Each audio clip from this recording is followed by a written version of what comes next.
हमारे प्रधानमंत्री बिना किसी से सलाह लिए ये कहते हैं कि हम लोगों ने कोरोना को हरा दिया है, अब हम वैक्सीन डिप्लोमेसी करते हैं, पूरी दुनिया को वैक्सीन बांटते हैं। ये वो इजराइल के पास भी वैक्सीन था, उसने किसी को नहीं बांटना। तो हम लोगों ने एक प्रॉपर स्टडी नहीं किया। जो वक्त था हमें अपने ऑक्सीजनों के डिमांड को देखने का, उसकी कैपेसिटी, उसके प्लांट्स को देखने का, दवाइयों को देखने का, उस समय हमारे यहाँ मंत्रिमंडल में भाषण लिखा जा रहा था कि कैसा भाषण अच्छा रहेगा बंगाल के चुनाव में, चाहे वो आसाम के चुनाव में। किसी भी पार्टी को देखिए, चाहे ममता बनर्जी हो, आसाम हो या फिर कहीं पे भी हो, जिस धड़ल्ले से प्रचार किया गया था उसका खामियाजा अब बंगाल के लोगों को भुगतने लगेगा। बंगाल के लोग आप ध्यान से सुनिएगा, 5 मई का इंतजार कीजिए।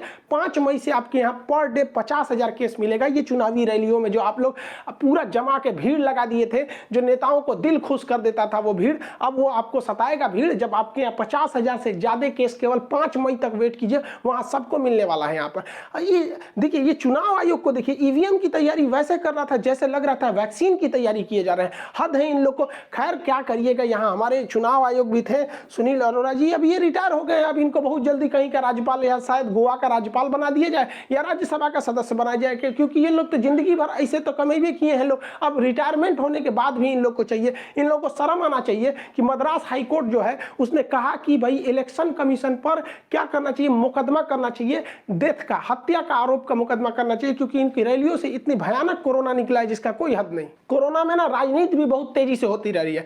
कांग्रेस कह रही है कि जो हम लोगों ने 70 साल में नहीं लिया उतना तो मोदी जी ने 7 साल में किया। तो भाई कांग्रेस वालों, पहली बात तो तुम लोगों ने 70 साल शासन नहीं किया, केवल 54 साल शासन किया आप लोग। पता नहीं कौन सा 70 साल गिनवाता है सब बैल सब। और जो कांग्रेस शासित राज्य है ना, वो राजस्थान देख लो, वहां भी हालत ऐसे ही है। किसी भी राज्य को देखो, महाराष्ट्र में उद्धव ठाकरे की सरकार, वहां भी हालत वैसे ही है। चाहे बिहार का देख लीजिए, बिहार में बहार है, नीतीश कुमार है, क्या बिहार में कोरोना नहीं है? हर जगह पर कोरोना है। लेकिन आप सरकार को नहीं बोल सकते।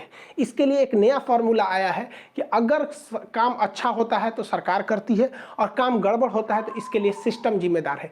ये जो नया खोज हुआ है ना, ये अशोक के 14वें शिलालेख से हुआ है। क्योंकि अशोक ने भी अपने 14वें शिलालेख में लिखा था कि मैंने समाज की भलाई के लिए बहुत अच्छे काम किए हैं, फिर भी कुछ काम छूट गए हैं तो उसके लिए अशोक जिम्मेदार नहीं है, इस शिलालेख पर लिखने वाला व्यक्ति जिम्मेदार है। तो अब देश के हालत के लिए कोई नेता, कोई भी प्रधानमंत्री या मुख्यमंत्री जिम्मेदार नहीं है। इस स्थिति के लिए सिस्टम जिम्मेदार है। याद रखिएगा, कौन जिम्मेदार है? सिस्टम। कोरोना महामारी